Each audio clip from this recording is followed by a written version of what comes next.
Hello friends, मेरे YouTube channel पे आपका स्वागत है। मेरा नाम है अलंका। आज के वीडियो में हम कुछ इंटरेस्टिंग डेटा फैक्ट्स के साथ बात करेंगे कि why Indian market is not performing while other global markets are outperforming. तो जानते हैं इसके बारे में कुछ डेटा पॉइंट्स के साथ। एक्सेल शीट में मैं एक इंटरेस्टिंग फैक्ट लेके आया हूँ जहां पे मैंने प्लॉट किए हैं सारे इंडेक्सेस वर्ल्ड के, जिसमें नंबर 1 पे है हमारा इंडिया का निफ्टी।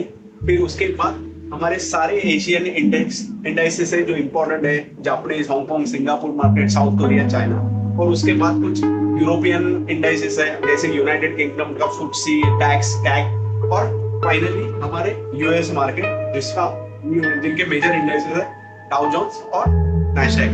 तो ये एक्सेल शीट में मैंने ये प्लॉट करने की कोशिश की है कि कोविड आने के पहले, मतलब मार्च 2020 या अराउंड फरवरी 2020 के आसपास मोस्टली वर्ल्ड के सारे मार्केट अपने पीक पे थे। तो जैसे कि हम यहाँ पे देखेंगे कि हमारा इंडियन मार्केट उस टाइम पे 12,430 पे था, जो कोरोना के पहले का इंडियन मार्केट मतलब निफ्टी का हाईएस्ट पॉइंट था। और उसी हिसाब से बाकी वर्ल्ड के जितने भी इंडेक्सेस थे वो भी मोस्टली वही टाइम पे पीक पे थे। जैसे कि यूनाइटेड स्टेट्स है 30,000 के आसपास, या डाउ जोन्स और नास्डैक 10,000 के आसपास रिस्पेक्टिवली। तो कोविड आने के बाद मतलब मार्च 2020, तो 23 मार्च 2020 को इंडियन मार्केट ने मतलब निफ्टी ने सबसे लोएस्ट पॉइंट छुआ था उस टाइम पे 7,500। और उस टाइम पे मोस्टली सारे जितने भी वर्ल्ड के इंडेक्सेस थे ऑलमोस्ट सारे नीचे की तरफ आ गए थे। और ये कॉलम नंबर 6 से आपको पता चल जाएगा कि इंडियन मार्केट ने उस टाइम पे 40% का फॉल दिया था। और कंपेयर टू अदर मार्केट अगर आप देखेंगे तो जापानीज मार्केट ने 32,000 और मेजरली जितने भी इंडेक्सेस हैं उन्होंने 30 to 40% के आसपास ही करेक्शन दिया है। जैसे कि आप यूरोपियन मार्केट देख सकते हो या यूएस मार्केट देख सकते हो, तो 30-40% का फॉल आया था, एक्सेप्ट इन चाइनीज मार्केट जहां पे सिर्फ 20% का ही फॉल था। और कोविड खत्म होने के बाद मार्केट ने जो हाईएस्ट पॉइंट हुआ इंडियन मार्केट ने, निफ्टी ने, वो था 23 सितंबर 2024, जहां पे इंडियन मार्केट ने आउट परफॉर्म किया और हमारा इंडेक्स निफ्टी 26,277 रिकॉर्ड लेवल पे चला गया। और उस हिसाब से अगर हम कॉलम 9 को देखेंगे, यहाँ पे ये बहुत ही ज्यादा इंटरेस्टिंग है कि कॉलम 9 में जो निफ्टी की ग्रोथ दिख रही है आपको, वो 250% की है। मतलब अराउंड 2.5 टाइम्स निफ्टी उसके लोएस्ट पॉइंट से हाईएस्ट पॉइंट तक चली गई। लेकिन अगर आप बाकी इंडेक्सेस देखोगे तो निफ्टी के बाद सबसे ज्यादा अगर किसी ने आउट परफॉर्म किया होगा तो नैस्डैक ने किया है, जो अराउंड 200% है। बाकी आप कोई भी इंडेक्स देख लो जहां पे जैसे कि निक्केई है जिसने 150% दिया है, और डाउ जोन्स जिसने अराउंड 135% दिया है। बाकी सबने अराउंड 100%, 50% को 100% के आसपास ही ग्रोथ दी है 4 साल के अंदर। लेकिन निफ्टी अगर आप उसी पे कॉन्सेंट्रेट करोगे, फोकस करोगे, तो हम देखेंगे कि Indian market out perform during this 4 years. तो 250% यहाँ तक कोई भी इंडेक्स गया नहीं है, बाकी सारे 150 के अंदर ये एक्सेप्ट नैस्डैक।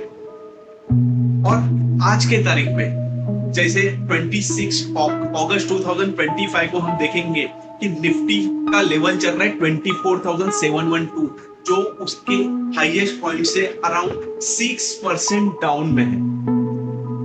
मतलब लास्ट 1 साल में निफ्टी ने नेगेटिव रिटर्न दिया है जो अराउंड 6% है। लेकिन अगर आप बाकी इंडेक्सेस को देखेंगे तो उन्होंने सबने आउट परफॉर्म किया है कंपेयर टू निफ्टी। जैसे कि सबसे ज्यादा है हांगकांग मार्केट और अपना एशियन मार्केट, मोस्टली सब इन्होंने ज्यादा आउट परफॉर्म किए। और जर्मन मार्केट ने 24% का रिटर्न दिया, और यूएस मार्केट ने, डाउ जोन्स ने और नैस्डैक ने। तो ओवरऑल अगर हम देखेंगे तो नैस्डैक ने सबसे ज्यादा आउट परफॉर्म किया 141% फ्रॉम कोविड आने के पहले जो हाईएस्ट पॉइंट था वहां से लेके आज तक। तो फिर भी अगर हम बाकी सारे इंडाइसेस को देखेंगे तो निफ्टी ने जो हमारा कोरोना के पहले का जो हाईएस्ट पॉइंट था 12,430, वहां से लेके अगर आज का तारीख का अगर निफ्टी का भाव ले 24,712, तो भी हमारे निफ्टी ने अराउंड 98.80% का हमें रिटर्न दिया है, जो कि डबल है। लेकिन आप बाकी कोई भी इंडेक्स देख लो, सिर्फ नैस्डैक छोड़ के किसी ने भी अभी तक 98% को छुआ भी नहीं है। सबसे ज्यादा हाईएस्ट रिटर्न दिया है वो है जर्मनी, जिसने 75% का रिटर्न दिया है, और नैस्डैक 53%। और बाकी हांगकांग और कोरियन मार्केट अराउंड 30% टू 40% का रिटर्न दिया। तो हम इतने फॉल होने के बाद अगर हम देखेंगे लास्ट एक साल में इंडियन मार्केट 6% नीचे आने के बाद और बाकी सारे मार्केट ऊपर जाने के बाद 18 टू 25% ऊपर जाने के बाद भी इंडियन मार्केट की जो ग्रोथ है कोविड के पहले जो पीक था वहां से लेके आज के क्लोजिंग तक 26 अगस्त के क्लोजिंग तक फिर भी इंडियन मार्केट अभी भी आउट परफॉर्म कर रहा है, मतलब 100% ऊपर है। और शायद यही रीजन है कि जो भी FIIs है, फॉरेन इंस्टीट्यूशनल इन्वेस्टर, वो इंडिया से पैसा निकाल के बाहर के मार्केट में लगा रहे हैं, क्योंकि उनको अभी भी लग रहा होगा कि इंडियन मार्केट ओवर वैल्यू है।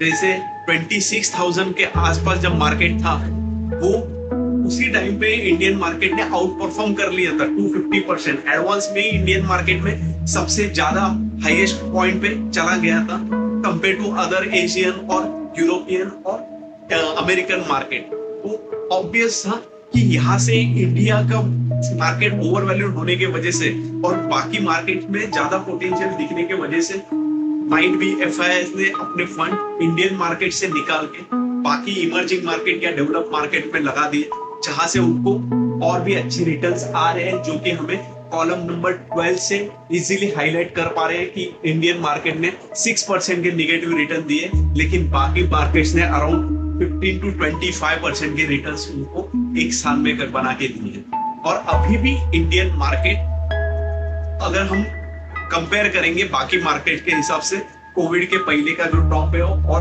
आज का क्लोजिंग है, तो भी इंडियन मार्केट 98% मतलब अराउंड 100% के आसपास रिटर्न दिया है। इसके आसपास अभी तक दूसरा कोई मार्केट नहीं पहुंचा। सबसे ज्यादा डैक्स ने 75% रिटर्न दिया है, फॉलोड बाय डाउ जोन्स जो 53% का रिटर्न दिया है, और नैस्डैक ऑब्वियसली इसने ज्यादा आउट परफॉर्म किया है, अराउंड 150% का अब तक का रिटर्न दिया है।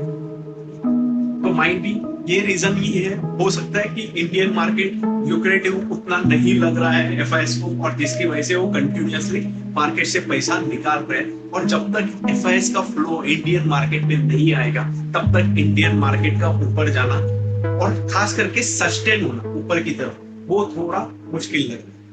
तो जैसे कि हमने इस वीडियो में समझा है एक एक्सेल शीट से कि कैसे इंडियन मार्केट लास्ट एक साल में परफॉर्म नहीं किया है, निगेटिव ग्रोथ दी है इंडियन मार्केट ने, और बाकी इमर्जिंग मार्केट और US मार्केट भी बहुत ही ज्यादा आउट परफॉर्म किए हैं एक साल में। ये रीजन है कि FIIs यहाँ से पैसा निकाल के ग्लोबली दूसरे कंट्रीज में डाल रहे हैं, और बहुत ही जल्दी ऐसी सिचुएशन आएगी कि इंडियन मार्केट भी उनको ल्यूक्रेटिव लगे, और उस टाइम पे हम एक्सपेक्ट करेंगे कि FIIs का फ्लो इंडिया की तरफ बढ़ेगा, और ऑब्वियसली इंडियन मार्केट भी उस टाइम पे आउट परफॉर्म करेगा बाकी सारे मार्केट्स को पीछे छोड़ के। तो ऐसे ही इंटरेस्टिंग फैक्ट के साथ हम अगले वीडियो में मिलेंगे, तब तक के लिए गुड बाय।